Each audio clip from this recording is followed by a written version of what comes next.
Hi everyone, Tony from Hack the Movies here, and today we're talking about X-Men Apocalypse. Is it excruciating? Let's find out today on Hack the Movies.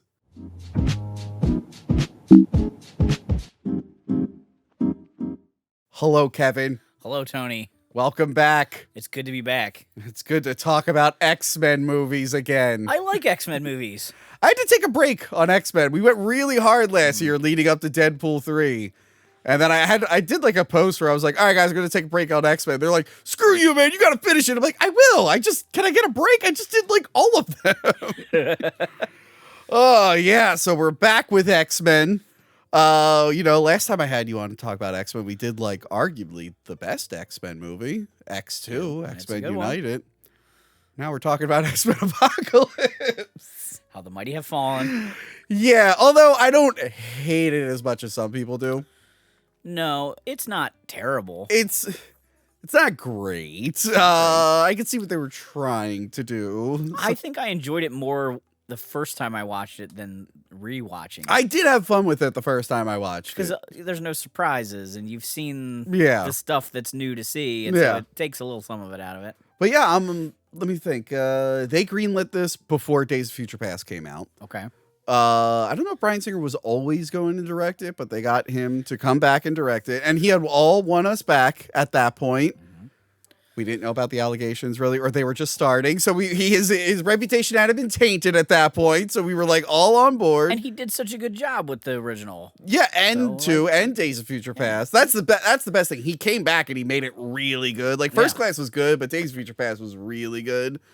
We were excited. Now there is a new continuity, so he can do more comic booky things that he wasn't able to do earlier. Because remember, the Avengers are going on at this point. Right. So now he has carte blanche to put him in more accurate outfits. Yes. Do more elaborate stories that you're not going to lose the fan base. Yeah, as an audience at that point, we've gotten real used to superhero movies. We've adjusted to them. Right. Like we were expecting bigger, more crazy things that you wouldn't see in other films. Right. So yeah, I was on board with him coming back. I think it had pretty much the same writing team, really, behind it. And they went with Apocalypse, who was teased at the end of Days of Future Past. Great villain to do.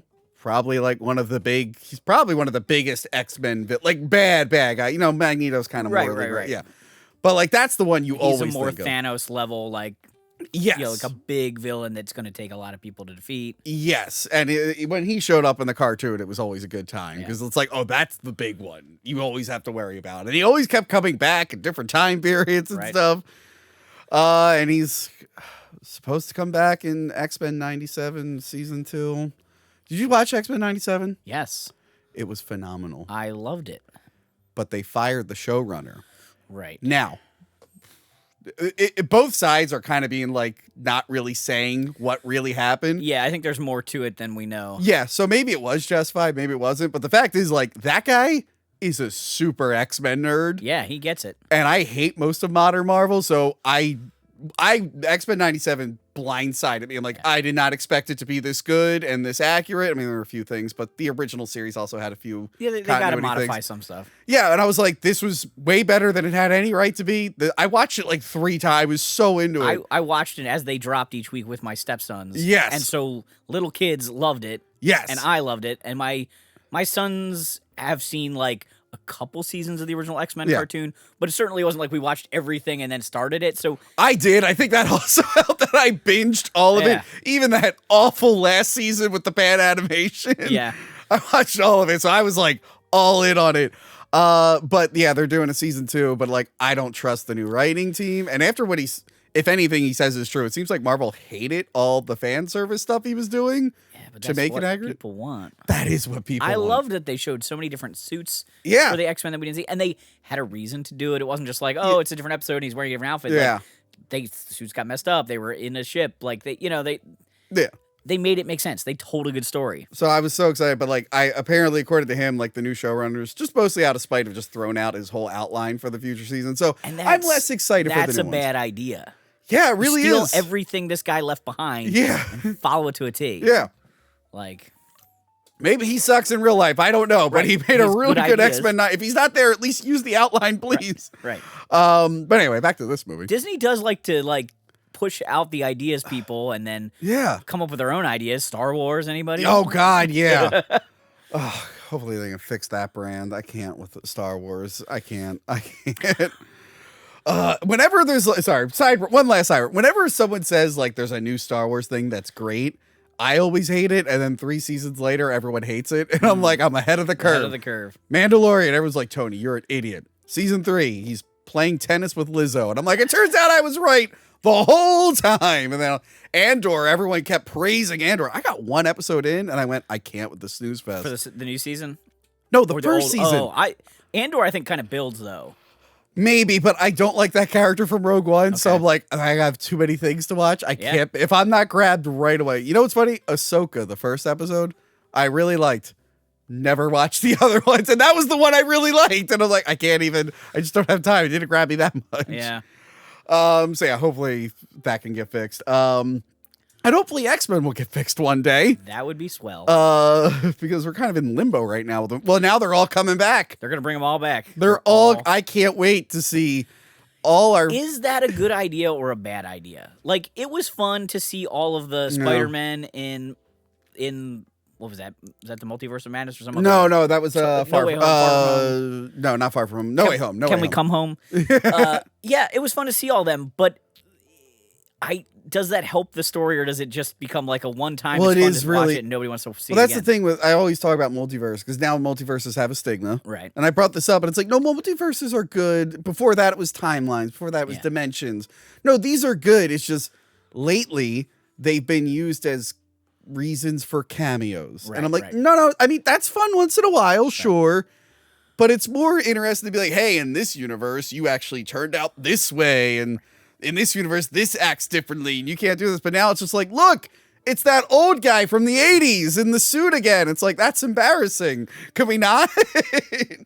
So yeah, I'm not really excited to see the original X-Men squeeze into leather daddy suits in their 60s. They're supposed to wear hopefully comic accurate costumes, is what they're saying. Some of them were built. I looked at there were behind the scenes Deadpool stuff, and they were throwing in random characters for the set leaks because they knew people. So they have a comic accurate Cyclops outfit because it was on set. Yeah. Never meant to be in the movie, just so people would take pictures and misreport what was in it. Gotcha. So people started being like, "Oh, is any of this true?" Right. So hopefully that would be the only thing I would like. But again, I would like it if they were in the suits in their 30s. Yes. That'd be way cooler. But yeah, so they're all coming back. Hopefully we can put a button on that. I'm not ready. Iceman. He's disappointed. Iceman didn't get his back. Oh, yeah. Oh, well. They picked the big ones. They did. But yeah, I hope that's it for the old time. Just give us the new X-Men. I'll keep Kelsey Grammer voice. I'm fine with that. If you're going to CGI Beast, which is stupid, at least do the Kelsey Grammer voice. But everyone else, I'm like, I'm ready for like a new team, which is why I was excited for this movie when it came out. I'm like, all right, we're getting a new Gene, new Scott, new this. And I'm like, great. And we can restart. It's in the 80s. That's fun. Which is like the height of the X-Men until the 90s when it got even bigger. I'm like, wow, just keep it in the 80s and 90 timeline. That'll be great. You can tell so many stories. And then the movie came out. When did you first see this? I saw in theaters opening day.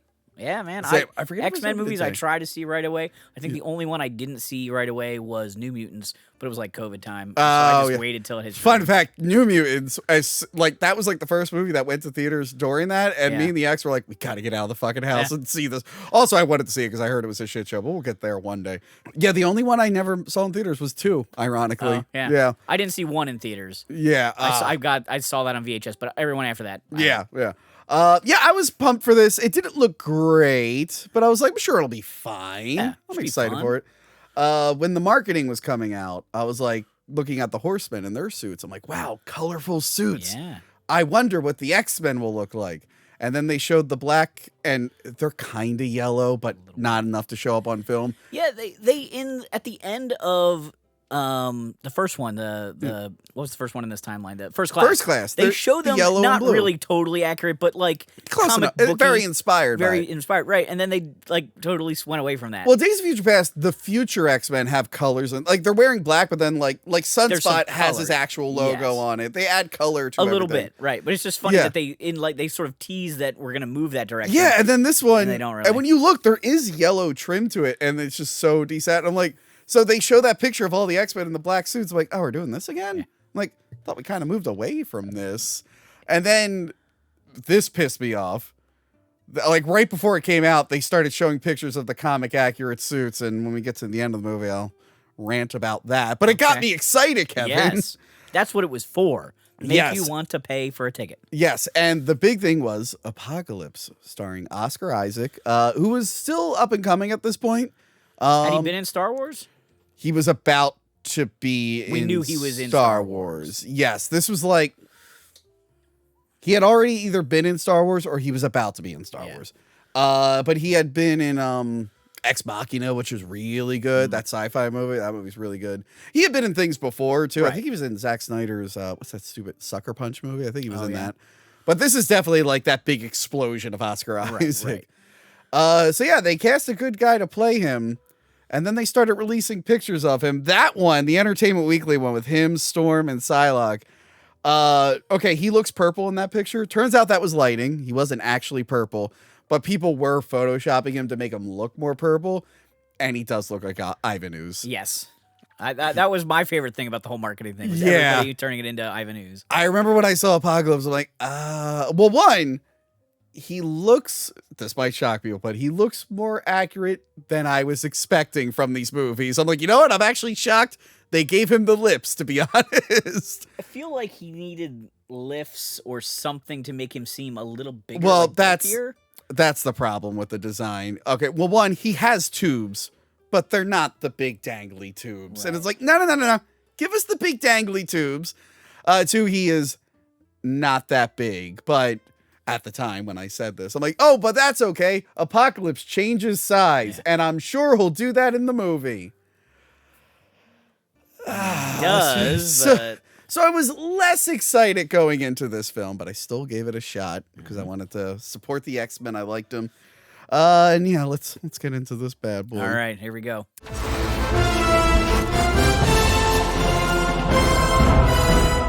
We get our opening narration about how New Mutants, not the New Mutants, but how New Mutants are to the world in relation to everything else. It's like, we're still very young, and we see Egypt, 36,000 BC or 3,600 BC? No, 36,000 BC, right? No, 3,600 BC. Whatever, a really long time ago in Cairo, we see Apocalypse, who's an elderly man now, which is, I looked that up, that was just like some old guy who this is his like first film role, I guess. Great. He just auditioned like, we need an old guy. And apparently there's a movie fan. Yeah, I'll audition for this. And like, he doesn't have to act. He just has to walk around. Look old. Because at first I'm like, oh, is that him in like makeup? I'm like, no, just some old guy they found. He's on his way to his temple, and we get a sneak peek at the guards spot, like giving each other signals. So we know that there's something up, and he's there with his. Wink, wink, nod, nod. He's there with his 4 horsemen. Do you know who these characters are? I didn't. I mean, they throughout the comics they've changed. Yeah. Oh yeah. He He never has a consistent team, but Right. I didn't know if these were anyone from the comics. I don't know, to be honest. Forgot to pull it out of the cabinet, but the one looks like the Wishmaster, the evil genie from the Wishmaster. I was watching it, I'm like, holy shit, that is legit the Wishmaster. Yeah, so they're gonna do a transference. They're gonna transfer Apocalypse's conscience into a different mutant. This is not something I was ever aware of was something that Apocalypse does. It might be, but I don't know. Look, I haven't really I read thought a he just lot. was thousands of years old, but I didn't know he like. I haven't really read a lot of his comics. It didn't show up in the cartoon. I mean, it's a way for him to age thousands of years if he just transfers his conscience. I mean, it still technically counts as him being immortal. They show him his new mutant who has the same healing ability as Wolverine. Sweet. Yes, and somehow in Egypt they found a Guatemalan Cuban guy. I don't know how they did it, Kevin. I think they're very common there. Yeah, you know what? They must have taken a boat to Egypt, but we didn't learn about that in history. The slow boat to Egypt. I'm sure someone teleported at some point. But yeah, so he has the new body. Maybe that's his mutation. That's He his looks Guatemalan. mutation. But yeah, so they get ready to do the transference. Now, this is my one issue with the movie, okay? Is this your only issue? Oh, well, Your one issue? sorry. This is one of my first many issues issue. with the film. So Apocalypse was the first mutant, or believed to be the first. I'm sure comics have retconned that and been like, Right. actually, it was this guy. But he's like one of the first mutants. And I forget what his original power was. I think it might just be he was blue and it freaked people out. But the big thing with him is that he like used celestial technology to enhance himself. Okay. That's the thing. He's using like that's what made him even stronger. And then since then he's been able to absorb powers from other Right. mutants. He's getting powers from But others. it's like the celestial technology is what made him so strong. And it's in the movie, the big gold pyramid. Right. I think that's heavily implied to be like an alien technology. And the movie always flirts with it and never outright confirms it. So it's weird. So if you don't know anything about Apocalypse, you're like, what the fuck's that pyramid? Did he make the pyramid? I mean, if you start watching it and you're not quite paying attention, you Yeah. might think you're watching Stargate. With the outfits I the was guards going to say, wear. sorry, I forgot to mention, yes, they come in and they're straight up wearing Stargate outfits. It looks like they're like leftover costumes. Speaking of Stargate, We did a Peg Warmers episode. we did. I reviewed the movie here a long time ago, and we did a Peg Warmers episode. We went through pretty much the whole Stargate toy line. Yeah, you got to check out the yak thing from that toy line. Yeah, check it out. That one was great. Yeah, so that's the thing with this movie. Like the whole like extraterrestrial element is just being ignored, and it bothers me for later on in the Okay. film because he says something at the end. It's like, why do you keep just tell us what the fuck is this? So yeah, that's annoying that they didn't go into any of that part of his backstory. Right. But yeah, they start the transference and the guards do their trap, which is They like synchronize cut ropes. and yeah. Tripwires happen. It's They my have gosh, what's gonna happen? big bricks on pieces of wood that they smash, and the bricks are going to go down giant tunnels. Why these tunnels exist, I don't know. And smash all the supporting columns underneath the pyramid. Is that how pyramids were built? I don't think so, Kevin. I actually don't think that's how they were built. I mean, in the cameo before, they were built by him just levitating bricks and like piling them up. Yeah. Oh, that's right. He did build those that's like, pyramids. it's like the end scene. Well, maybe not this one, but he built some. Well, did pyramids. he make big tunnels for I guess he himself? planned for it. Big tunnels. What were the tunnels for is what I want to know. But yeah, they start like destroying all the columns and like the whole thing starts to quake. The guards spring and try to fight the four horsemen. It's really violent. Some of them lose their skin. The other Yeah. one gets folded up. Like, oh, that's fucking... It's a cool fight scene. It's a good... This movie, quick, but this cool. one is very violent. Yeah. Which I'm fine with. I just wasn't expecting it. I'm like, oh, shit. Of course, until they get to the Wolverine scene, which you want to be more violent than it is, and then it's not. Super tame. They're all fighting. The pyramid is sinking. The telekinetic girl, whatever her name is, she like puts a cocoon around Apocalypse. Yeah, a little force field kind of deal. Yeah, but when she finished the transference, as they're falling, she puts all the metal suits onto his new body, and then they collapse, and she puts the cocoon. She ends up dying, so he's trapped under there. Right. He never gets woken up. I guess the sun needs to wake him up or something. It's like a vampire or something like that. We get the opening credits going through time. We go through a time tunnel. Whee! So it really makes it a long period of time that he's not involved in anything Yeah. in this version of X-Men. If that's like, I don't know if that's what happens in the comics, but you know, he's lived for thousands of years, but he was asleep for most of them. Yeah, but I mean, it's probably nothing to him. Like, He yeah. makes him just like Ivan Ooze. He really is like Ivan Ooze. 10,000 years in an egg, and then He's he comes buried at a site. There's an excavation. He's basically Ivan Ooze. out. They were Power Ranger fans. He tries to control everyone's minds. And he has a bird henchman. He's legit Ivan Ooze. I mean, why write a new movie when you can steal another one? They should have had that "Uh-oh, we're in trouble" song play during the final fight. Like I said, we go through all of time leading up to this, and we learn how the world has adapted to mutants. Apparently, the relationships between humans and mutants is very peaceful, at least in America. So yeah, Mystique saving the president during Magneto's attack made everyone first aware of mutants and then Right. realized like, oh, they're not all bad. So let's try to figure this out. She's become like a symbol of hope, and Magneto is still being hunted. Like the world still has it out for him. And then we get to meet Scott Summers, played by, I forgot to write his name down, kid from Ready Player One. Yep. I think it's one of his origins in the comics is like the reason his blasts go off is because he had a head injury. Yeah. So I believe in the comics the reason he can't control it, Yeah. like why it's always firing Yeah. his eyes are open, is because of a head injury.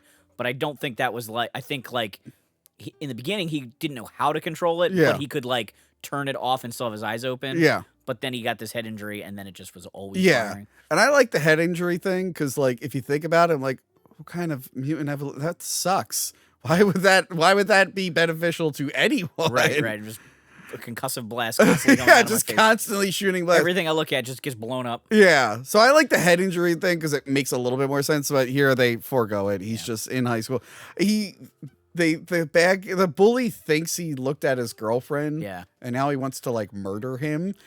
I mean, that's what bullies do, right? Yeah, instead his blast shootout.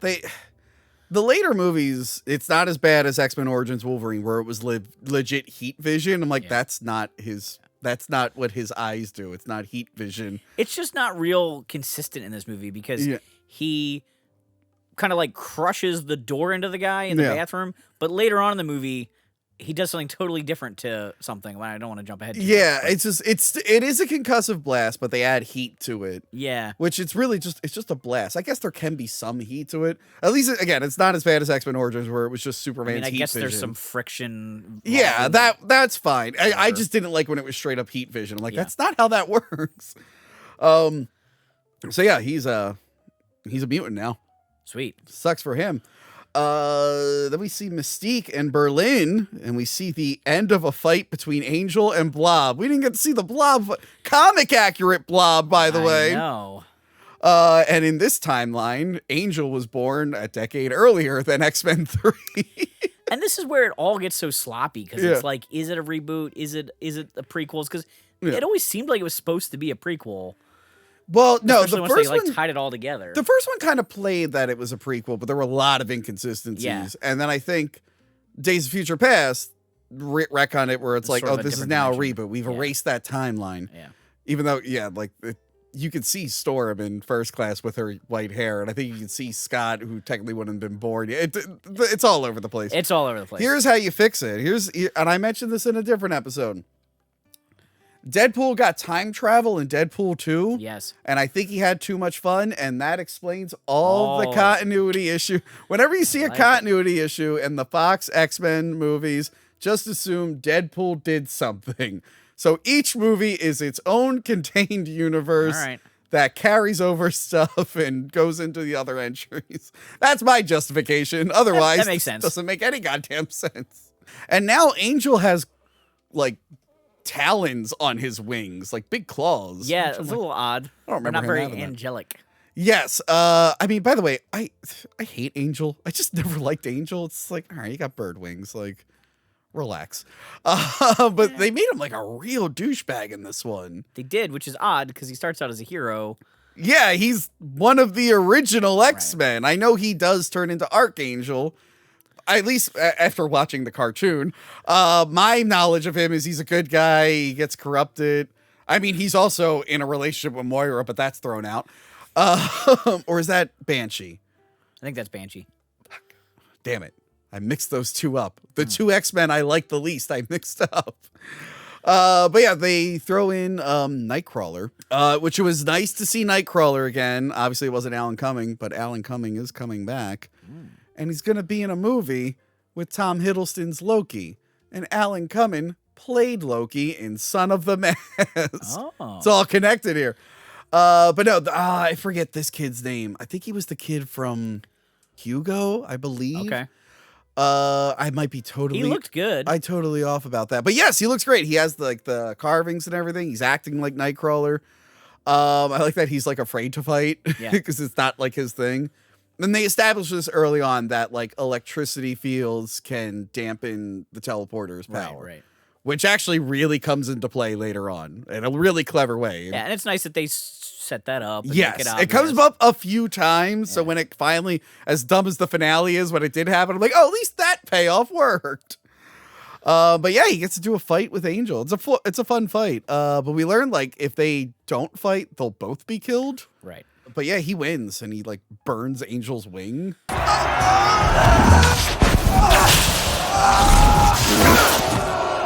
Poor Angel. Yeah, which maybe will heal. I don't know. But he flies away. I like as soon as the gate breaks, Angel's like, peace out. Bye. Yeah.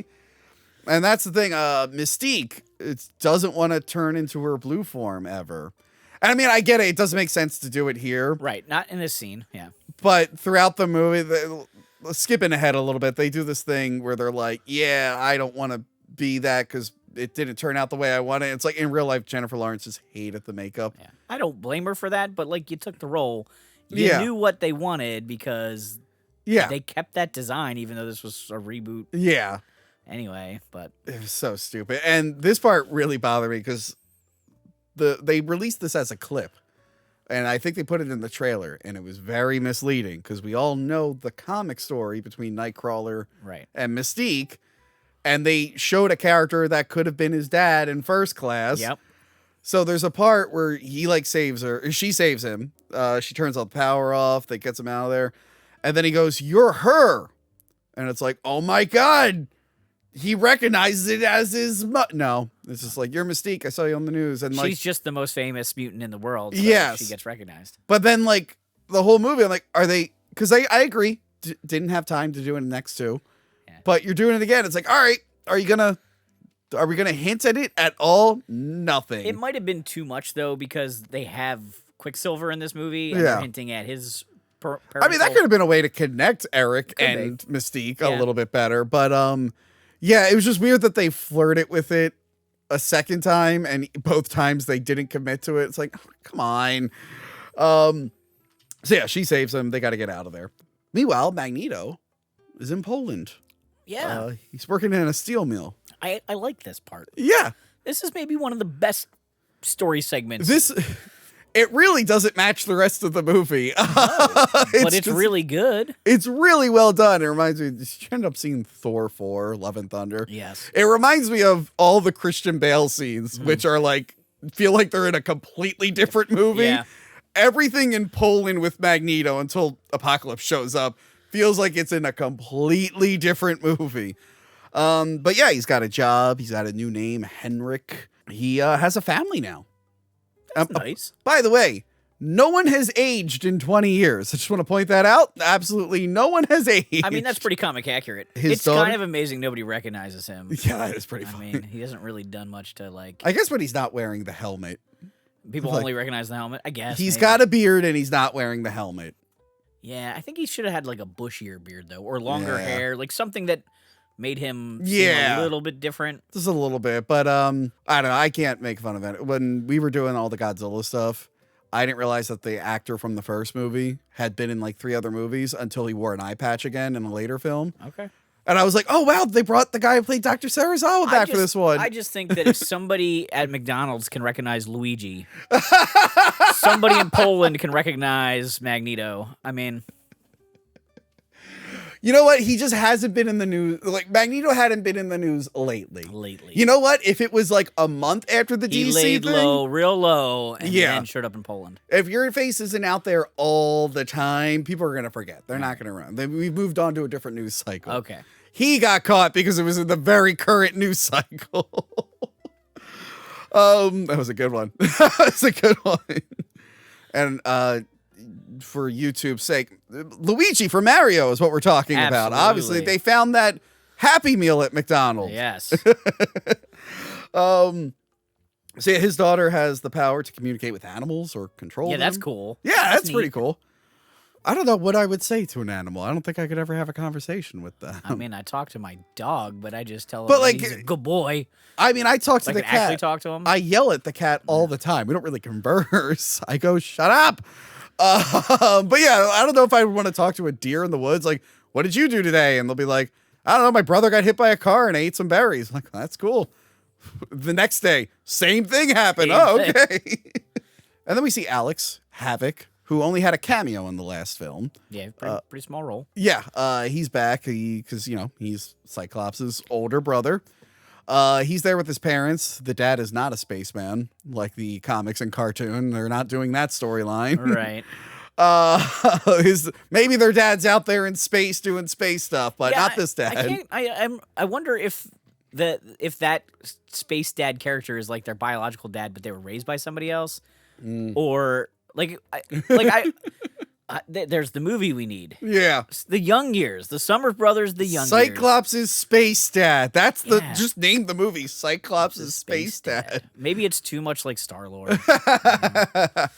This one would have been a little bit, because Star-Lord's actual dad in the comics was something similar, right? Ego, the living planet. No, Ego was for the movie. Right. In the comics, it was something. Yes. I think it was like a king or something. Yeah. They changed it to Ego because they wanted it to be a surprise. So yeah, he's like, all right, Scott's having an issue. Let's bring him to Xavier's school. And I like that they're like, he's being Scott. I like that Scott's kind of a douchebag because we know like the stuck up rules, Scott. Yeah. He takes him to the school. He bumps into Jean Grey, literally. I mean, because they've got him blindfolded. Yes, and then she says, watch where you go. And he's like, I can't. It's like, why did Jean Grey? Well, one, she thought it. She didn't say it. And also, I did not watch Game of Thrones. So this is my first exposure to Sophie Turner. And I was like, holy shit. The cast, there's a very good looking cast in this. The girl plays Storm is a babe. Olivia Munn is Psylocke. I mean, come on. He can't see her. He doesn't know that she's a smoke show. He's like, what is that lady's problem? Right. Okay, and then Xavier is teaching a class to a bunch of students. One of them being Jubilee. Yes, Jubilee. We love the cameos. Yes, she was cut out of the first movie. You could see her in the background of some shots, but mostly cut out. Yeah. She was in the second movie. Most of her stuff was cut out. And I'm like, all right, Jubilee is here. It's the 80s, full on yellow jacket. She's going to, and it made it seem like she was going to be a big part. She was in like some of the promotional, they shot like a fake VHS promo for Xavier's school and she was the host of it. And I was like, cool, Jubilee. We're gonna, not that she's the most exciting mutant, but she's going to be there. And she barely does anything. She goes to the mall with that. Yeah. That is her big character moment in this. She goes to the mall. Why even put her in the movie, to be honest? Just so they could list another X-Man that's been in there. I guess so. Just to say, look, it's Jubilee. It's like, oh, look, she did nothing. I got to mention, though, this is one of these typical teacher moments in movies where no matter what time you walk into the room, they just cancel class. Yeah. With like one quick homework assignment, and it's done. It's great. They always do that in movies. I would love it if every time someone walked in my classroom in real life, I would just be like, okay, guys, homework. 50 words about whatever we just talked about. See you guys. And then they sit there and they go like, there's like 40 minutes left. Where are we supposed to go? Read a book. I don't know. I'm going to do it. Whenever you're going to be teaching class, I'm going to show up at your school and I'm going to give you like a concerning look. And I'll be like, class dismissed. Class is dismissed. I got to talk to Tony. He's very famous. And then your boss is like, did you dismiss class 5 minutes in? Tony was here. What was I supposed to do? Tony had something to tell me about the X-Men. I don't know. You're right. They do that in movies all the time. Class is ending every time. Indiana Jones, whatever space shows up, Indy cancels his class. Like, every time. It's amazing. Like that's why everyone thinks teaching's easy. You just cancel class, right? They make him test out his powers. Also, Jean is doing archery, and I'm like, that's cheating. Yeah. Jean doing archery is cheating. I'm like, oh, she could just make the arrows go. Why are you even doing this? Well, because they got to make the school look cool, right? Yeah. Like we have a basketball court, we have archery, we do like pottery, like all the it's summer camp, but it's high school also. But they make him try to shoot a target. Instead, he blows up a tree. That was like super important to the Xavier. He's like, my grandfather planted that. So this is where I was going to mention that the beam does different things different times because it like crushes the door into the bully. But here it literally slices the tree in half. It doesn't push the tree over. It cuts it and like lights it on fire and then it falls comedically. I guess he's only fired it a few times. It's still acting if differently. If it's like concussive, I would think it would like just shatter the tree over or like knock it in half. Yeah, something like that. Well, it is a fun visual. It's a great visual. Yeah. It's a great visual. I think that was my favorite tree. Then we get to see Moira. Yes. Doing CIA stuff. Ooh, CIA stuff's cool. She's in the CIA in this continuity. She's not a doctor, even though she was a doctor in X-Men 3. There's apparently a cult who's going around. They worship Apocalypse. They got A's on their neck and everything. Like you do. Yes. And they're planning to bring him back. she's like taking pictures in there, and the cult resurrects him. The gold pyramid thing gets hit with the sun, and it sends the signal down to Apocalypse to wake him up. Even though it's like all broken and jacked up, it still works. Yeah. They don't make them like they used to, man. Those ancient pyramids work no matter what. So him waking up causes the whole earth to quake. Yeah. Everyone feels this quake of him waking up. Someone almost at the steel mill. Someone almost gets crushed, and Magneto saves him. Although Magneto like hates humans, he should have done nothing. Maybe he's learned to like kind of like them a little bit because he has a human wife. I guess so, but I feel like he should be only doing just enough to stay under the radar. I feel like real Magneto would be like, not my problem. Not my problem. That's terrible. Right. Nothing I could have done. It also doesn't help that everyone's shocked and he goes right back to work. It's like, well, you should have shown some concern. But also maybe like just push it. Like he's like too like I get it. Maybe that they always show him because of comics and cartoon like in epic poses doing it. Yeah. Does he really need to use his hands? Could he have just thought about it? At this point, he should be able to do it without the hand. Right. So just like Xavier shouldn't have to do this all the time. Yeah, it's a fun visual. But it's a way to show you that they're doing it, but it also like he's undercover. You'd think he'd figure out a way of like not being so obvious about it. I feel like he could just been like pushed it a little bit. Just, but instead that doesn't happen. No, he does it in the most obvious way possible. Yeah. He goes like this, and then he looks around. And while this is happening, Jean is having a nightmare. And we get our first hint at the Phoenix Force. Really, her like walls are melting. Because 15-year-old Jean Grey had the Phoenix Force in her all along, right? Because these are technically the same people who kind of worked on X-Men 3, really. Yeah. So the idea there was that it was always there. Right. It was always in her, this alternate personality. Because we're going to cut out the complicated parts of this story. Yes. Which was supposed to look like a big orange bird, and then X-Men 3, they were like, nah, let's put a light behind her. That'll be enough. So stupid. So it's our first hint that they're going to do this origin for the Phoenix. They will end up retconning that a movie later in a way that doesn't make sense. But she has a dream about the end of the world. She saw it ending, because she's also psychic, obviously. Xavier decides to use Cerebro to investigate the quake. Instead, he finds Moira, and I like that. But what's his face? Hank is just Hank, who's not in beast mode. Right. He's keeping it under control. I don't know why. Well, they do something in Days of Future Past, right? Where he has a serum that can stop it, but I don't know like why he's doing it. Probably to just make an excuse for him to not be in makeup. Also. Probably. To his credit, he wears the makeup a lot later on. Yes. So. And I love like Hank's like, oh, how does she look? Like, meaning like, what's the situation? Like, oh, she looks amazing. Yeah. He's like, no. What is this? It's a good joke in there that they're like, drooling over her. There's another one later where he's like, did you look her up? Like, no, I'm not a pervert. Once or twice I looked her up. So they have to go to the CIA and meet with her. Eric tells his wife that they need to go. Gotta go. But men have their daughter captive. And I like that you don't notice it at first until he points it out. Like, where are your badges? They're like, all their shirts are unbuttoned because they took all the metal off of them. So they know he's Magneto. Yeah. And they have wooden arrows. They're ready. And they're like, look, come with us. They will like let them go. So yeah, to his credit, he was gonna give himself. Yeah, he's gonna give himself up for the daughter, save the daughter. He was gonna do the right thing because that's what his wife wanted him to do. And he tries to reason with them, but she starts getting all the animals worked up. Yeah, because she doesn't really control her powers well. Yes, because she's still young. Yeah. She's stressed, and then the birds swoop in. And then the one guy gets distracted and kills them accidentally.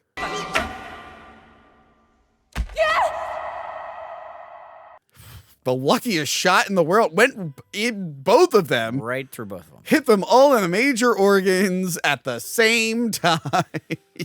Thought that was as good as all the Poland scenes where we got there. And I'm like, that was real convenient. Yeah. That was really convenient. And I get that they took metal off of them, but like, would they not expect him to have metal at his place? Like, this was a poorly thought out plan, I think. Yeah, that's true. I would have just ignored it. I mean, they thought they were going to get him in the woods, but yeah. I guess people don't also realize that there's like literally metal everywhere. Yes. He's got the little, what was it, like a locket or something? And he like used it to go through all their necks, which I thought was pretty funny. It's actually one of the things I love about that scene is it's almost a second origin for Magneto. Yeah. Do you know what I mean? Like he has the traumatic scenes in the earlier movies with the concentration camp, and that's still referenced in this movie. But he's like, we feel like he's turned the page and he's gone back to the good side. You know, so much so that he saves a human. Yeah.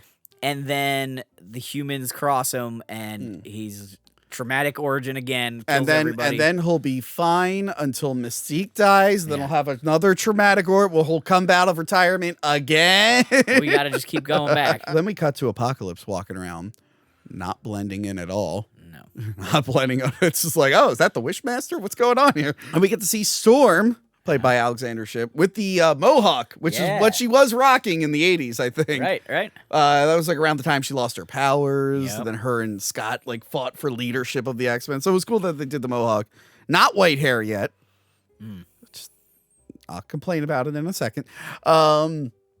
So yeah, Apocalypse realizes she's like using her weather powers to like mask her stealing things, which again, she could be doing so many other things. But she was a thief. She was a thief as a little kid. Yeah, they're obviously she's like a teen or once you get the weather powers, you should be like, I'm upping my game. Yeah. Apocalypse saves her by chopping off a bunch of people's heads and then turning a guy into a wall or putting him in. Later on, someone is put into a wall, but I think this guy was literally turned into the wall, which is horrifying. He's just like, he's got these great undefined powers. So she decides to go with him. Yeah. Alex and Charles meet with Moira at the CIA. And this is the only scene where they try to make her look older a little bit and then never again. Yeah. No, like they just don't. She's inconsistently a little bit older. It's more of a problem with the next film when you're like, okay, it's been 30 years. Right. How are they going to look like Ian McKellen in 10 years? It turns into like the Star Wars, like what happens on Tatooine, man. Oh my God. So she gives the backstory on the cult and she talks about Apocalypse. She's like, yes, there's this rumor of this first guy, the first one, who did a bunch of stuff, and he always had 4 disciples, and I like where he's just like 4 horsemen. He got that from the Bible. She's like, or did they get it from him? And she doesn't remember ever meeting them before. No, right? he erases their memory. He erased her memory at the end of First Class.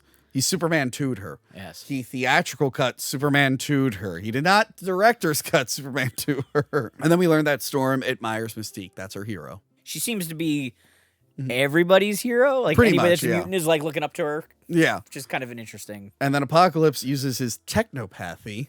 That's where you communicate with technology. Yes. He touches the TV and like I guess goes to all the different signals around and catches up on everything he's Austin Powers it. Yes, pretty much. Oh, Mama Cass died choking on a ham sandwich.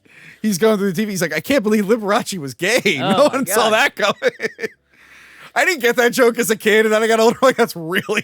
Once I learned who Liberace was, like, that's really funny. I mean, this is also how they turned Blanca into a bad guy in Street Fighter. Yeah, it's true.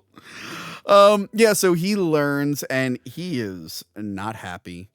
He's like, the weak have taken over the world? This isn't what I wanted. Wasted all the potential.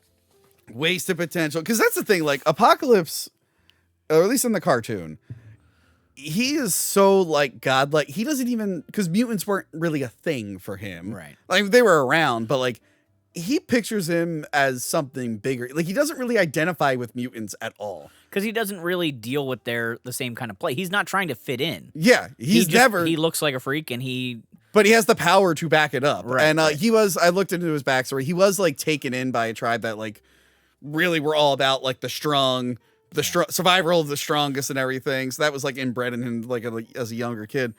But yeah, I like I think there was a part in the cartoon where someone calls him a mutant. He's like, I'm as above them as they are you. Like he's just like he has no sympathy for any of the struggles going on. He just needs people to help him, and that's all he cares about. He's not worried about the plight of the people. Yeah, mutants exist to help him. Yep. He enhances Storm's ability, and this makes her hair white. I guess they needed a visual cue to show she got powered up. She could have just already had her hair white. But how would you know that she got powered up? When she comes back and has like a super suit. Yeah. Why did they think of that? Oh my gosh, a super suit. That's genius. It's so stupid. I'm like, wait, her hair is white? Fuck you. That's not even the worst hair thing in this. I'm like, some people just have white hair. I don't know what to tell you. So yeah, Mystique brings Nightcrawler to Caliban, a different Caliban, because the productions, I mentioned this in the Wolverine episode, the Logan one. The productions were not talking to it, like didn't communicate with each other, so they didn't realize that 2 different X-Men movies were using the same mutant. 2 very different interpretations of the same mutant. This one does the whole talking in third person thing. Right. The Steve Merchant one did not do that. They both look similar. Well, yeah, I mean, the whole thing with Caliban, you have to be bald and pale. That's like pretty much But at least they got that right. Yeah. If anything, this one might be a little bit more comic accurate. Psylocke is there too. Olivia Munn. Different than the Asian girl from 3, who they said was Psylocke, but she had chameleon powers and didn't look or act anything like Psylocke. This was like fan dream casting. Yes. People have been talking about how she looked like Psylocke forever. And she has the most comic accurate suit of like any X-Men character ever, which was shocking. Although I have an issue with the suit too, but we'll get to that one too. Mystique gets updated on Eric. She learns that he killed someone. She's like, oh, fuck. Nightcrawler, you're coming with me. How fast can you move? I need you to teleport me all the way to New York. And then Scott gets his ruby quartz glasses. Yes. Somehow Hank figured out that would work. I don't know what kind of testing he did for that. Here, look at this. Oh, I melted that. Oh, look at this. Oh, look at that. But yes, I would like get a helmet. A ruby quartz helmet so he can walk around like a everywhere. Fishbowl? Huh? Like a big like a fishbowl. That'd be fun. So yeah, he gets to see Jean Grey and goes, oh my God, she's a babe. I shouldn't have been such an asshole to her. So then they bond over not being able to control their powers because he thinks everyone's afraid of him. She's like, no, it's not you. It's me. It's me. They're afraid of me because I have dreams and shake the house and melt my room. The Mystique shows up at the mansion and Storm, she brings Nightcrawler there. Yeah. Storm brings Apocalypse to Caliban. Because, they have to search for mutants. They have to hunt for them. He is impressed by Psylocke. And he's like, you know what? I could use you. We're going to enhance your powers. Because she's got the big Psy blades, the purple energy. So she agrees to help them. Because it probably sucks to work with Caliban. He seems like a real asshole, to be honest. Doesn't seem that great. This isn't the sad, sympathetic Caliban. This is the douchey, talks in third person Caliban. And Tony from Act Movies doesn't like that. Tony from Act Movies is not a fan of that Kevin from Pegwarmers.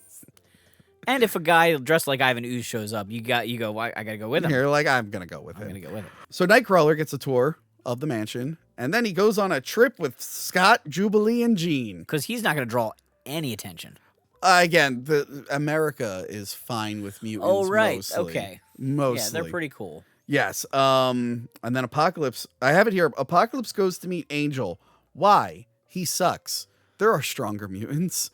Yeah. I don't know why Psylocke was like, first mutant on the list. Angel. Guy with wings. And then she goes, one of his wings is broken. Let's go somewhere else. I'm like, you should have never even went here. There are so many stronger mutants you could have went to. The ability to fly is like a secondary power to a lot of characters here. Yeah, it's like, okay, psychic blades. Maybe she can track people too. But psychic blades, and then you control the weather. Who's next? Wing guy. Wing guy. Oh, okay.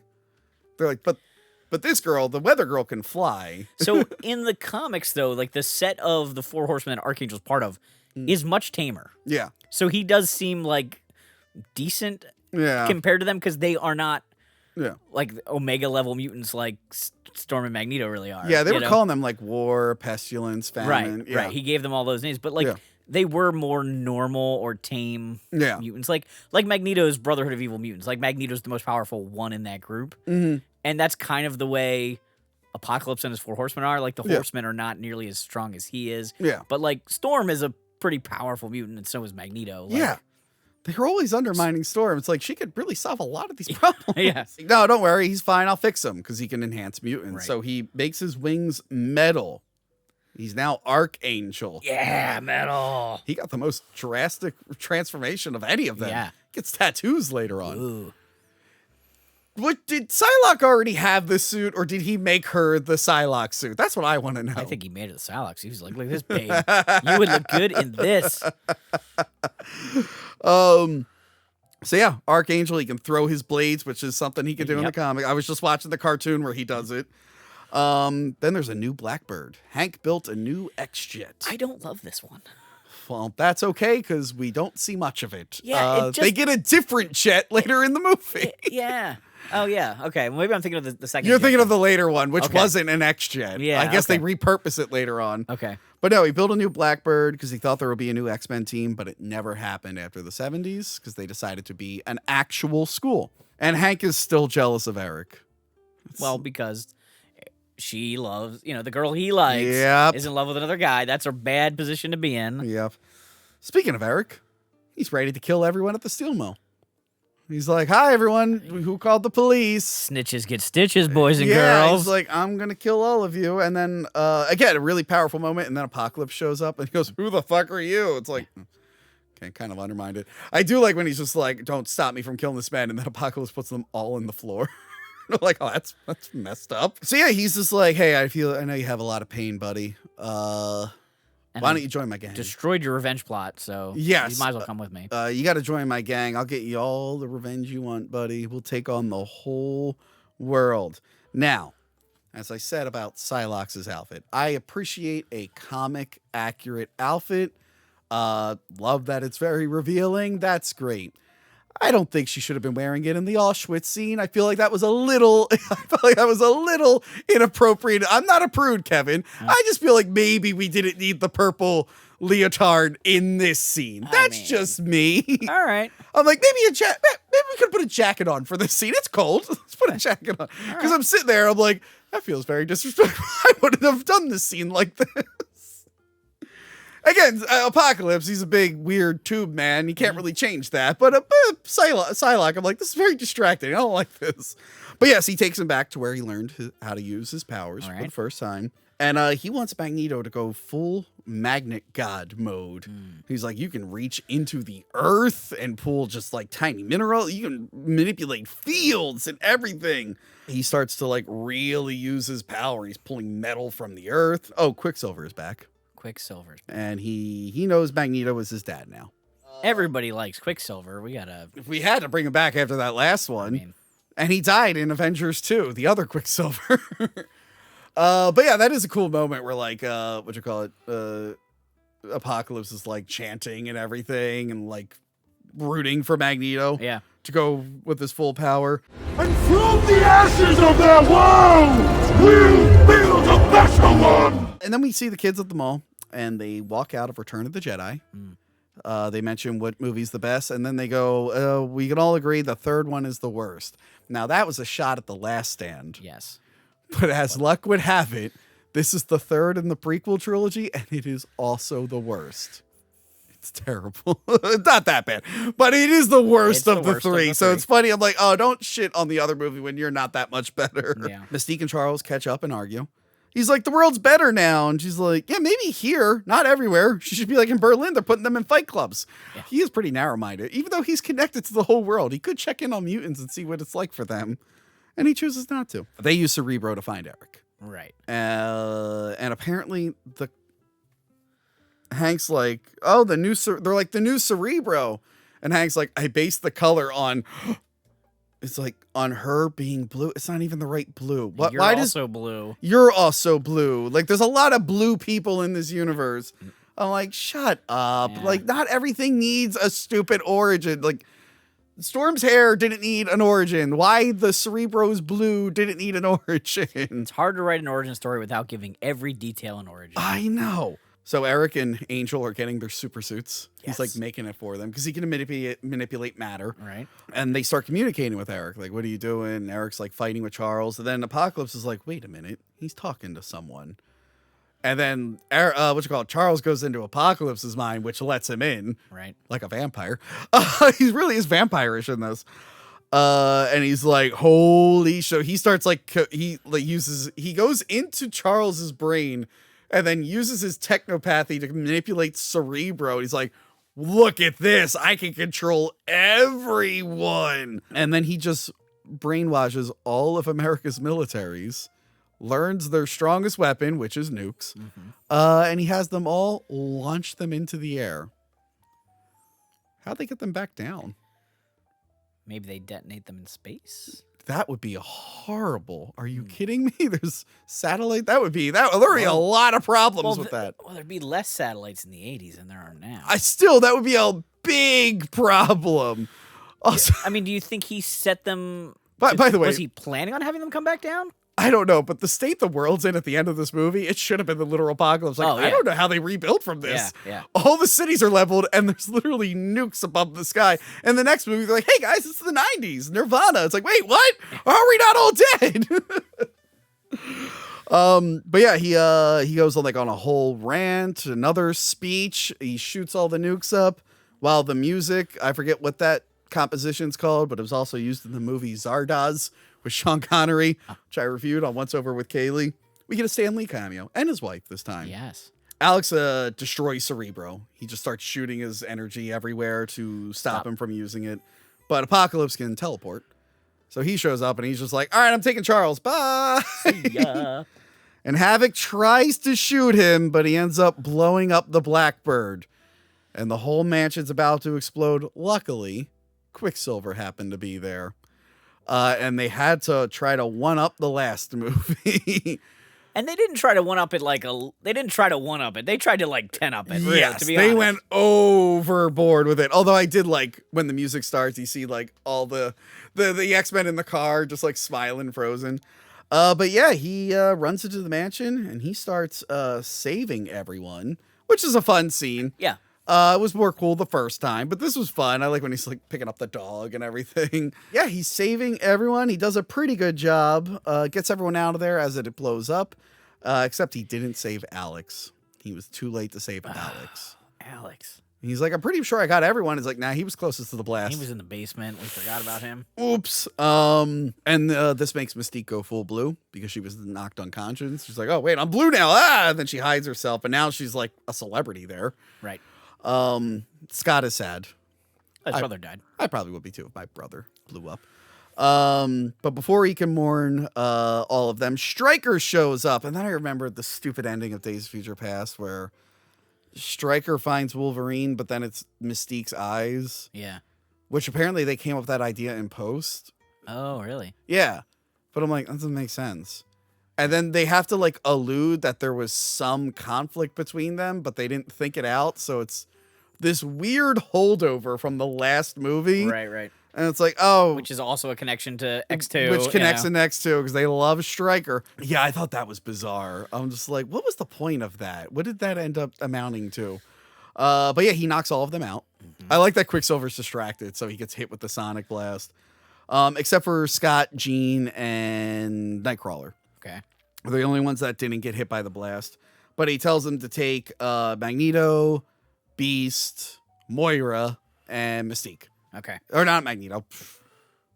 Who was I saying? It was Moira, Beast, Mystique. Was that it? Well, there was another one, right? Hold on. Wait, did I write down? And Hank. Wait, no, I said Beast and Hank. Hold on. Let me see. Moira, Quicksilver, that was the one. Hank and Mystique. There we go. I got it. So yeah, they put him in the helicopter. They all teleport into the helicopter, but Jean's going to use her power to make her invisible, which I liked. And they can't get out because of the electric field in there. Okay. So the electric field has now come back a second time. Apocalypse talks to Charles on some CGI rocks. This is when the CGI gets really bad in the movie. All the CGI Cairo stuff looks really bad. And I was like, well, it can't get worse than this. And then later on, they go inside that pyramid. I'm like, it got worse. He tries to recruit him. He's like, come on, Charles, be on my side. And then Charles like, 1 second. Come on, Eric, be on my side. So everyone's just trying to manipulate everyone to be on their side. Charles really should have said, I think your horseman lineup is full. Yeah. It's 4. 5 would be ridiculous. Magneto would have, or Apocalypse would have immediately been like, we'll get rid of the flying guy.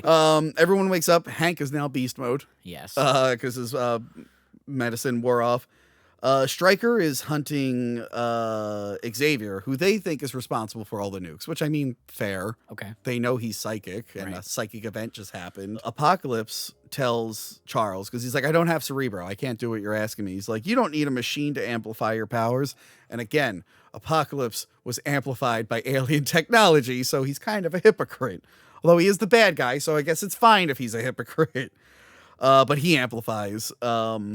Xavier's powers. Also, here, Quicksilver decides to let Mystique know he's Magneto's son. Yep, just for fun. And I like that she's like, what? You seem like the person I should tell about this. Yeah.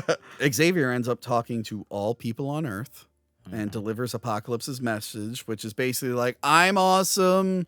You guys suck. I'm taking over again.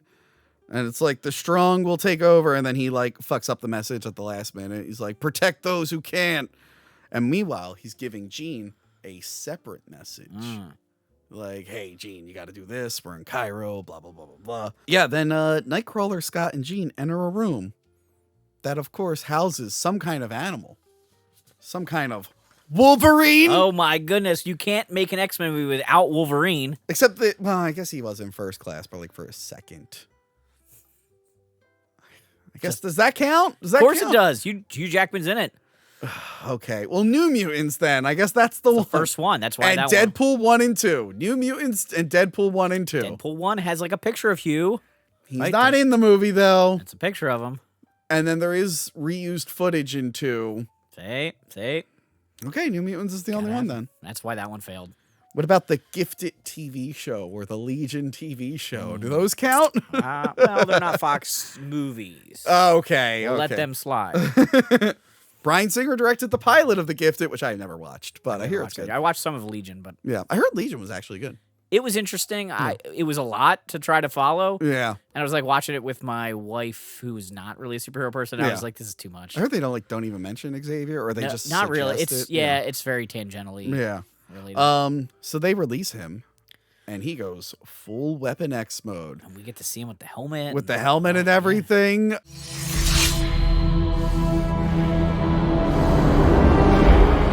What does that helmet do? It doesn't control him, or else what it's about to happen wouldn't have happened. Right. He just murders everyone. He's just slicing everyone up. And that's another thing they spoiled right before the movie came out. Yeah. There was one preview that showed the blades. I'm like, you couldn't have just some restraint? What the hell was that? They never can. Never. Well, First Class, they didn't show anything about him. Okay.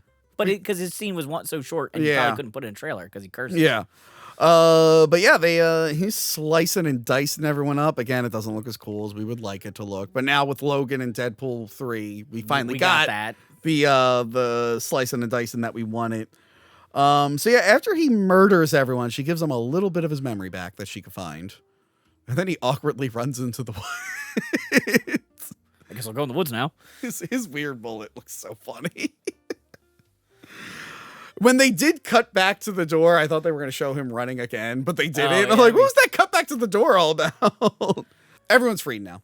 And they're going to head to Cairo. Apocalypse starts to destroy Cairo and rebuilds it the way he wants. He makes a big pyramid right in the middle of Cairo. I mean, you got to rebuild the one that got partway pushed by the guards. You know? His powers, he's so OP. So when he gets into the fight at the end, I'm like, I feel like this should be a real easy fight. Can he not turn them? He turns a gun into dust. Why can't he just turn the X-Men into dust?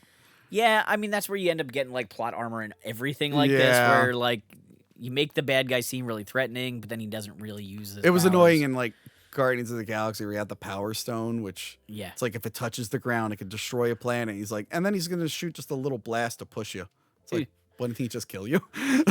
We see him kill a guy earlier in the movie. Why isn't he just killing the Guardians? I just wish they found better ways to write around that. This is like the big fight scene with Apocalypse, and I wanted to read this little blurb from the X-Men guidebook from 1993, I believe, 92. Yeah. This is a book that I got in elementary school from like the Scholastic Book Fair kind of stuff.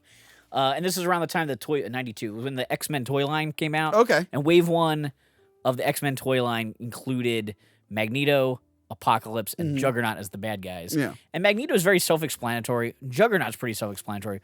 But Apocalypse is like, what does he do? I mean, the toy gets taller. Yeah. Like you can extend its legs.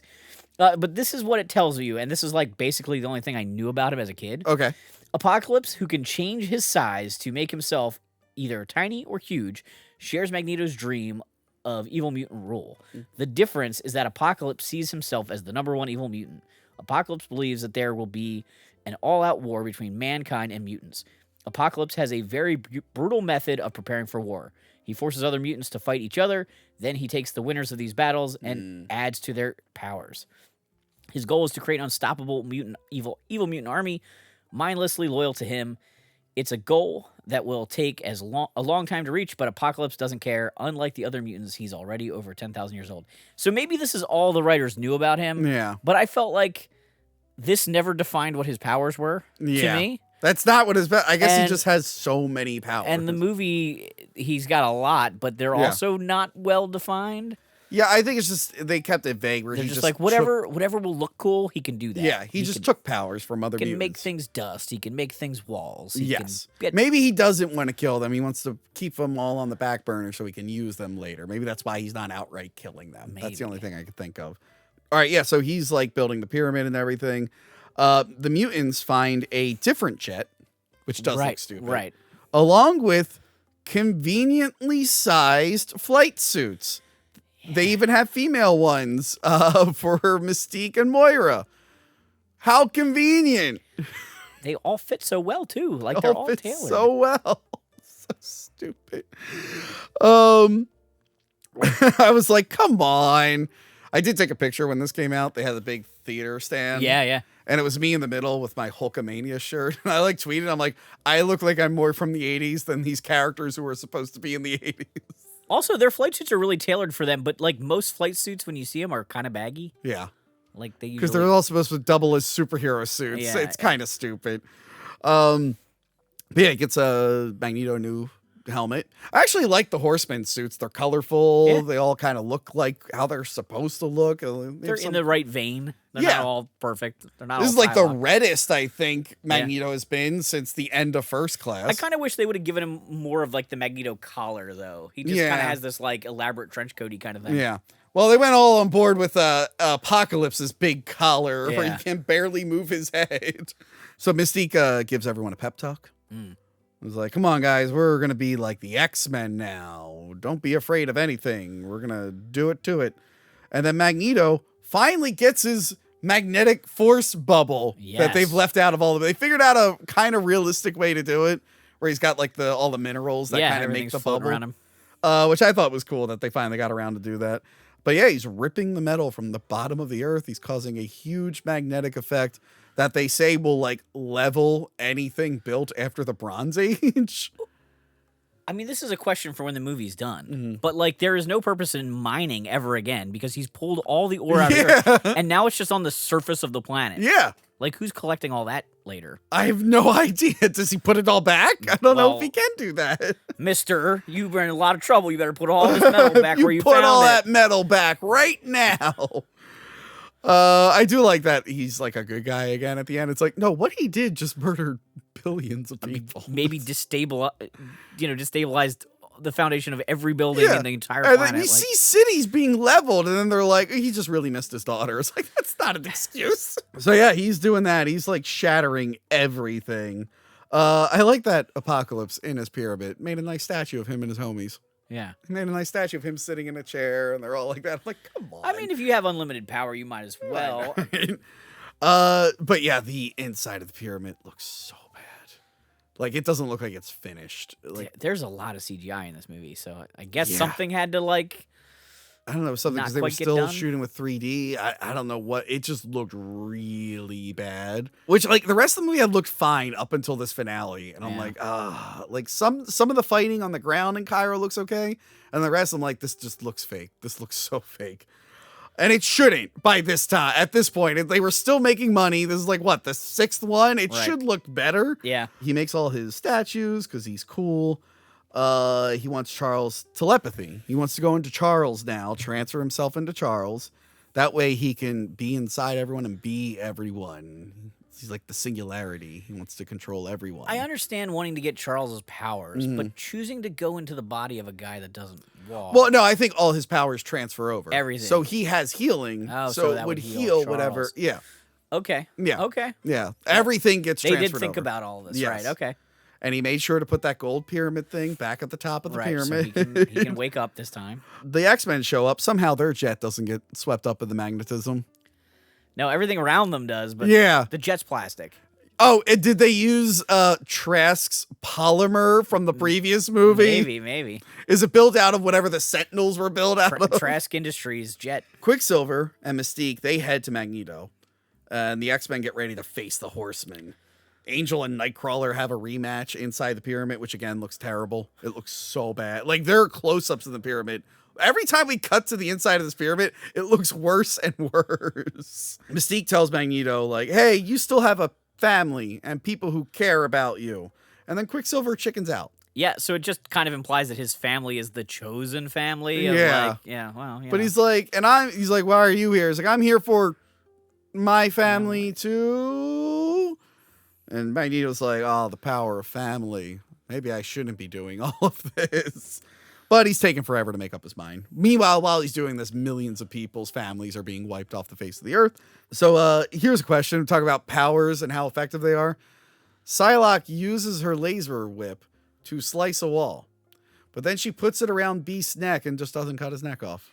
Yeah. Does she ever have a whip in the comics? I'm sure if we look hard enough, we will find that she did have a whip. That one seemed odd to me. The blades were the big one. I'm sure she can do other stuff. I mean, she used a regular sword and then also like an energy sword. But we see that she can just do both. So it's like, what's the regular sword about? I did like a few years ago, because I follow Olivia Munn. She did like find her old sword and she did a video of her practicing with it again, but I think she sliced her wall in the middle of practicing it. So yeah, they're all battling it out. She doesn't cut off Hank's head for some reason. The transference starts to happen and Charles loses his hair. Because we need an origin for everything. We didn't. We don't know how to write these without that. I thought him being shot in the spine was really stupid in first class. It's like, what? Come on. Not every single bit of them needs an origin. He could have just been going bald. It had been years. First off, he had way too much hair, if I'm going to be honest. So him being like, oh, this is why I lost my hair. It's like, fuck you. Come on. So dumb. I hate that shit. It's like, they could just be bald. They could just be bald. They could just be bald. It's like Rogue getting the stripe in her hair at the end of the That first wasn't movie. too bad. That was actually clever. That's the thing. We've seen it done cleverly, and then this is like, look, he looks like Xavier now. It's like, we already did this, but now it's stupider because it's like, okay, well then, why didn't the hair on his eyebrows fall off? Why didn't the hair anywhere else fall off? It doesn't make sense. Nightcrawler saves him. Yeah. And this is the only time the movies have shown the weird dimension Nightcrawler goes to when he teleports. Speaking of X-Men 97, when Wolverine stabs the guy and then Nightcrawler teleports and he's still stabbing him by going through that dimension, that was so fucking cool.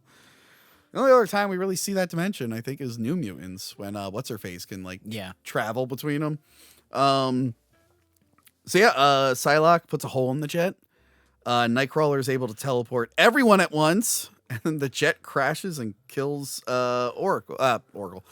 It crashes and kills Angel. Poor Angel. Rest in peace, Angel. This is like the worst version of Angel. They go way out of their way to show Psylocke escape. Yeah. Like, she uses her sword to slow her fall, and she like hits the pavement, you know, and you're like, okay, she could make it to the sequel. So they trap him in the jet. I did like when he was fighting Nightcrawler, like at one point he gets trapped in like a cage sort of thing, and he uses his metal wings to slice it. That was pretty cool. It looked like a video game. I will say this about the movie. It's very cartoony. Yeah. It's very cartoony. A lot of the stuff happening feels very comic booky. Like there's a part where a car gets thrown in the battle, and Beast, instead of just getting out of the way, he like catches it and swings around solely for the purpose of it looking really cool when Psylocke slices through it. Yeah. You know what I mean? But it's like, that's so impractical. Yeah. All that energy to throw a car not really at anybody. But you're right. It's supposed to look cool. It's got to look cool. They need those splash page moments. Yes. You know? Although when they do all first show up, like their green screen also looks bad.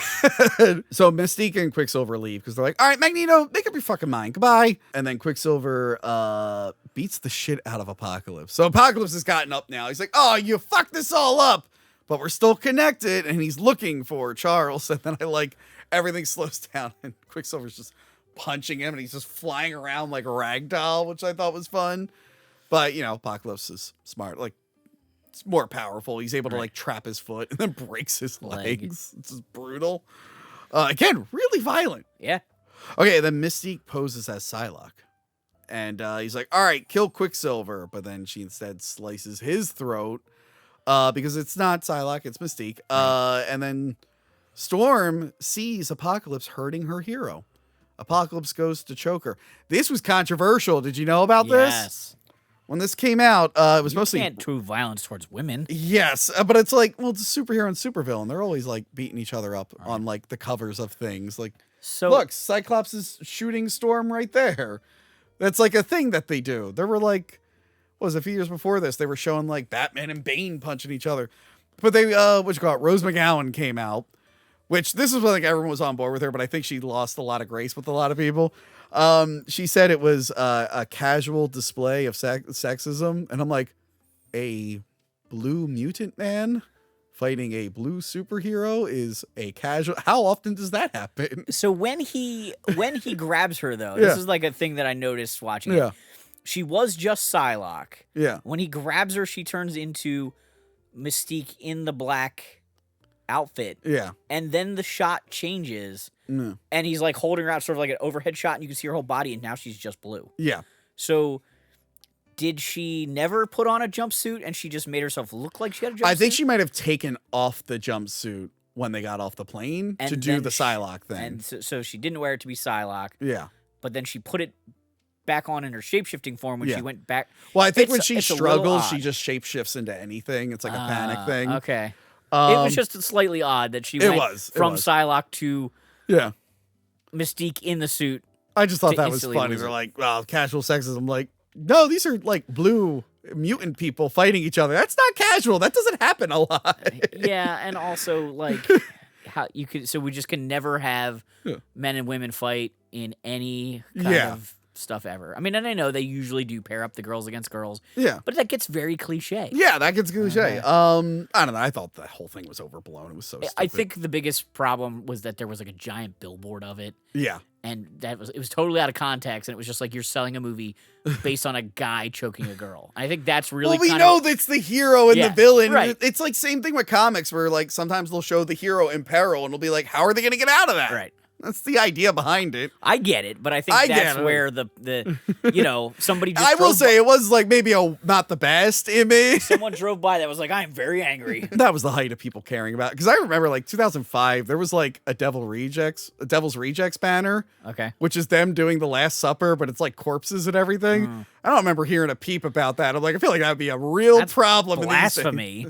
And then Charles decides, wait a minute. Or Charles figures out, wait, I'm still psychically linked. I'm going to have a psychic battle with him. A battle of the minds. We got to go to the astral plane. Yes, that's what they call it. Yes. So they have a fight in the astral plane.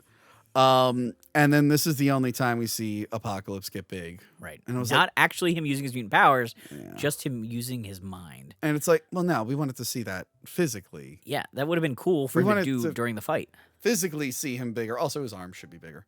Now looking at the design, his face shouldn't have been fully blue. They did have a more comic accurate design that was shot down. And I'm not one of those like purists, like it has to look exactly like the comics. I hate when we're seeing that now with Predator right now. Did you see the new Predator trailer? Yeah. And look, I have a problem. It just looks too digital. Yeah. I'm okay. I get what they're doing. If they're humanizing the Predator, they wanted to make it look a little. I get the design, the execution's poor. But then I see a bunch of fans going, here's how I would fix it. And they make it look exactly like the original. I'm like, let's. Yeah, okay. That's not what they're trying to do. You're allowed to have a creative stamp. I'm just saying, like, the whole blue, it's just, he's too blue. He's too blue. The makeup on his forehead is weird. They should have had some color on him. But anyway, he gets big. And again, that's something you want to see him big fighting all the X-Men. Yeah. And that makes him, he is powerful and he has great powers. But like, that gives you that splash page moment where he's like big and everyone's getting like knocked backwards by his power and oh my god, how are they going to stop him, Instead it's only in the psychic battle with him and Charles and I'm like, that's not really. I feel like you found some wiggle room around it, but that's not what we wanted. They probably had a meeting about it and someone was like, this will be ridiculous if he gets big. We can't do it for real. Yeah, it would have been. Actually, I know I appreciate them giving him a real suit and putting makeup on him. Yeah, but this is a case where like this character could have been motion capture and it would have made sense. Yeah. It's annoying when they do it for a character and it's like you could have easily done makeup. Right. For this, it's like, no, this could be motion capture. This could have looked good, like Thanos, Yeah. Like, that's kind of what you want, like the big Thanos level stuff. Right. But I guess that hadn't come out yet, so that wasn't like a thing yet. But yeah, so they're fighting in the real world, in the astral plane, and before Apocalypse can kill them all, Magneto shows up, and he makes a big X. Yes. He's like, you betrayed me. He's like, no, I betrayed them. And then everyone gangs up in the real world to fight him. So Magneto's just throwing all the metal on Earth at him. They're shooting the optic blast, but he has a shield around him that can stop him. Starting to kind of win. And then Jean Grey enters the psychic battle. And he's like, Jean, come on, help me. He's like, you're alone and I have friends or whatever. And then Jean, I do like this shot of Jean walking in the astral plane and then in the real world. Yeah. And then just walking onto the air. I thought that was really cool. And she unleashes the Phoenix Force. Legit orange flame Phoenix Force, which X-Men 2 promised us and X-Men 3 did not deliver on. But here's another case where they tease the extraterrestrial thing. Because he looks at her, he sees like the little galaxy and whatnot in her, and he goes, all is revealed. Like, basically implying like he has some kind of extraterrestrial origin to him, and he recognizes it in her. Right. And it's like, okay. Can you guys just outright say that? Just explain it to people a little bit. Yeah. Because I hadn't watched the cartoon when this came out. Well, I hadn't watched it in years. And I was like, what the fuck does that mean? I'm like, oh yeah, space. I'm like, what does he have to do with space? And then I had to Google it. And 10 years later, I'm Googling it again because I forgot again. But yeah, she melts him. She just totally incinerates him. Which I guess this implies that she could kill Wolverine if she wanted to. Yeah. Because, the electricity thing. Sorry. Oh. He's about to teleport, and then Storm comes in and uses the electricity to stop it. I'm like, that was a clever payoff. Yes. That more clever than, she just happens to be the Phoenix. It was so stupid. But yeah, he's dead. He's gone. Which I didn't think they were going to outright kill him. Because I feel like you could bring him back, but the way Bryan Singer was talking about this, he made it feel like this was going to be the last one. Yeah, I think maybe he thought that, or even though there was something else going on, maybe they didn't tell him they were going to do another one, or he just thought that they wouldn't make more. I don't know. Well, they should, because the next one, they did a bunch of reshoots and changed the whole movie. Some characters you can kill in comic book movies, and some you really should keep alive. Like in the earlier movies, they made the mistake, not earlier X-Men, but like the early Spider-Man movies of killing everybody all the time. Like Green Goblin gets killed, and it's like the Batman movies did that too. You don't have to kill everybody. You can they can get locked up, or they can escape, or whatever. They can get badly hurt, and we don't know where they went.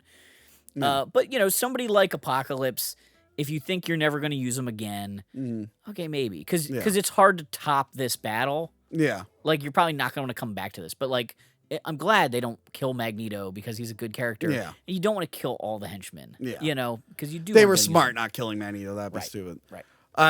Much like The Dark Knight was smart. When they killed Two-Face, and I'll talk about this at some point when we do the review, like, that was a really good story moment. There was, like, a reason that needed to happen for that story, so I understood it. And obviously, they kept the Joker alive because they wanted to use him more. Unfortunately, the real world had other plans. Right. But they had the right idea, at least. Correct. But yeah, Apocalypse felt like it was too big. Even Thanos, they gave him a couple movies before they offed him. Right. He's dead.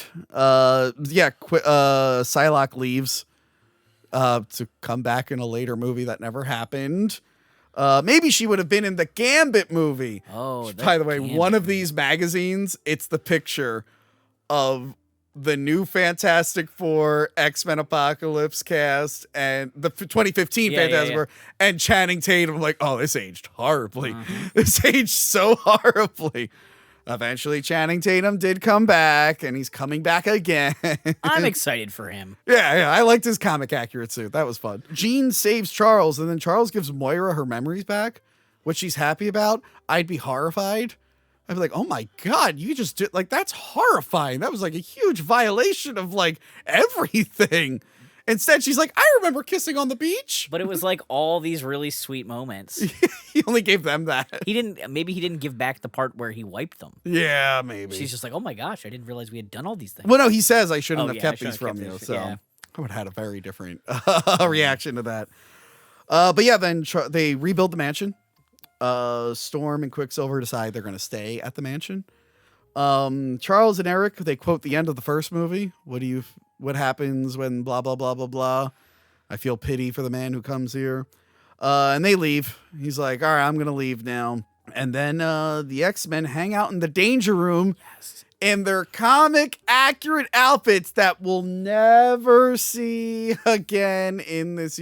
They get different comic accurate outfits in the next one, the yellow X ones. Yeah. But like this they kind of look how Storm's actually not white enough. Her outfit's not white enough. Ironically, I think her bad guy outfit was a little bit brighter. But the rest of them look pretty much exactly how you wanted them. Yeah, like Cyclops has a blue outfit and he's got the visor. He's got the little belt thing and the visor. Jean's got like the yellow siding. Hank has a suit, which he usually doesn't have. He should have rocked out in just the Speedo. Quicksilver has a suit. Even if it's not what it's supposed to look like, at least they had some They have a suits. vibe to them that works. Yes, it was so disappointing that they didn't use these or make similar ones in the next one. But yeah, they go to fight a bunch of Sentinels. They kept the Sentinels and rebuilt them for Danger Room purposes. Danger Room had always had robots in it, or they're holograms of them. That's true. Hard to say which.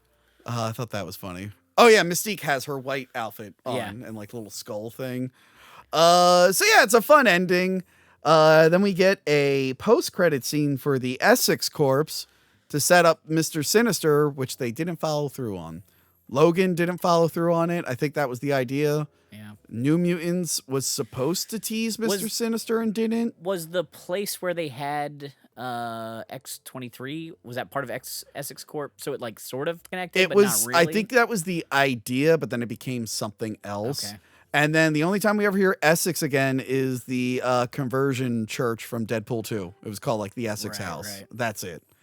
Stupid. It would have been nice to see Mr. Sinister. Apparently, Antonio Banderas was supposed to cameo in New Mutants as Mr. Sinister, and then they didn't do it. Oh, yeah, because that school was Essex connected. New Mutants. I think so. Yeah, there was definitely an Essex connection there. Yeah. But at least on the bright side of that, if we're getting more X-Men stuff down the road from the MCU, we haven't seen every single top tier mutant, like, because it's going to feel very retreaded when they reboot again. Yeah. Sort of. So I do like if we're not going to get a few of them, that at least maybe they'll eventually do them. Are you excited to see Professor X die a fourth or fifth time in Doomsday? I mean, who doesn't love watching Professor X die? You know, how many times? X-Men 3. I guess he technically dies in Days of Future Past, but then history rewrites itself. Right. Logan, Doctor Strange 2, and I'm sure he'll die again. I'm surprised they didn't bring him back in Deadpool and Wolverine to die. The only person to die more than him is Optimus Prime. Yeah, this one, it's not great. I appreciate, I had the same feeling about the third one. The third one and this one feel and look the most comic booky. I just wish they had better scripts to go along with the visuals. Both of those movies, they went with such a big story and such a big cast, and then they can't really provide character moments for hardly anybody. I will say, at least this one is just Apocalypse. They shoehorn Dark Phoenix a little bit. Well, not Dark Phoenix, just the Phoenix. They introduce it. But I mean, you have 4 bad guys, basically 4 or 5 bad guys. I mean, they're glorified henchmen. Only Storm really has an arc. But like that's what I mean. So there's so many characters just to kind of introduce them quickly. Yeah. Nobody gets a good moment. Really, I think the only person that has a good moment in this movie is Magneto. Yeah. Because even the new when he's off in his own film. Yeah, I mean even the newest heroes like Cyclops and Jean Grey, stuff like that. I mean, Cyclops gets like the quick scene with the bully, but it's not like a great motivating moment. There's nothing about that makes you go, that's why he's driven to be a great hero. Do you know what I mean? Like Spider-Man sometimes gets that great, like, with great power comes great responsibility moment, and that motivates that character. None of these characters really have much motivate. They're just, okay, we gotta go save the world, okay. Yeah. No, I agree. I mean, it wasn't great. I had fun with it. It was dumb fun. Yeah, it's a popcorn movie. Like, I didn't mind it in the theater. I watched it a couple times afterwards. I'm like, oh, it was kind of stupid. It's got, like I said, it's got its moments, but yeah, it was definitely one of the weaker ones in the franchise. It wasn't as big of a letdown as X-Men 3. Yeah. I guess it was I had already been let down a couple times by X-Men, so by the time we got to this, I'm like, I think this was an easier letdown because we'd had so many movies. Yes. Like X3, you wanted so much out of that because it was only the third time we got an X-Men movie. Yeah. And so, like, you're hoping the new characters get to do a lot, and you're hoping to get like a nice wrap up for a bunch of the characters you do like, and then like Scott just dies randomly. You know, it's you know, because he had to be in Superman Returns. Well, that was important. Yeah, I mean, it was fine. Yeah, it was fine. It's not quite excruciating. The reason we said that was because Oscar Isaac hated the makeup. He doesn't regret doing the movie, but he will admit, he's like, I really wish we could have done Apocalypse better. Because he was a fan of the comics, and he's just like, yeah, I don't think we quite got it right. Yeah, and even his performance, like, it's hard to be a good villain based on what you have to do or what you have to say. But it's just a lot of like low talk, low energy. And the makeup is way too constricting. Yeah, it's like he's doing like the Michael Keaton Batman turn, and where you want him to be like aggressive and stuff, and he's just constantly walking like a robot. And then when he is fluid, he's usually CGI. Like when he's a giant and he looks weird. I'm like, they should have the design looks cool if he's just going to stand around, I guess. But if you want to see him fighting, you got to have a better design. I think he needed like an effect on his voice at least some of the time. Yeah. To like... a little bit. Once in a while, a little bit of like an echoey kind of a voice at certain moments would have been good. Once in a while, they'll have him be like... They add like a little gravel to it. But yeah, I mean, it got me excited for a more cartoony, comic-feeling franchise afterwards, and that didn't happen. But we'll talk about that next time we talk about Dark Phoenix. If they didn't even call it X-Men Dark Phoenix. This is called a Dark Phoenix. Dark Phoenix. It's like, it's X-Men. Just called X-Men Dark Phoenix. What are you trying to fool here? X-Men 52. Yeah. But yeah, that's all I got to say about X-Men Apocalypse. It's whatever. That's the real title, is It's Whatever. Kevin, what are you up to? What do you got going on? Peg Warmers, new episode most Wednesdays, every Wednesday. I've recently filmed something. I don't know if it'll be out by the time this comes out, but we're talking about our love of 5.5-inch action figures of the like muscular bodybuilder He-Man and all the knockoffs that are similar to that. Yeah. And we did a Men in Black episode not too long ago. That was a lot of fun to do. Like, so, always new stuff. Yeah. Who knows what's coming out next? Yeah, we got to look at what's coming out movie-wise, see what we can do to ride on that. There is a new Jurassic Park. We could do the Rebirth toys. I think they're going to hit the, soon, the shelf soon. Right. But yeah, that is it from us, everyone. Please like, share, subscribe, join Patreon. Patreon's a lot of fun right now. I made all my bonus episodes. You should probably do this too. I uploaded all my bonus episodes natively to the site, so they get added to a podcast feed on there. Okay. So yeah, you can now listen. You get your own RSS feed when you sign into Patreon. So yeah, you do that. We got commentary tracks. We've done a few we did Batman together, the 89 Batman. Go listen to that. And yeah, I will see you all next time. Goodbye. Remember to like, comment, and subscribe. Check out our other videos and Patreon page.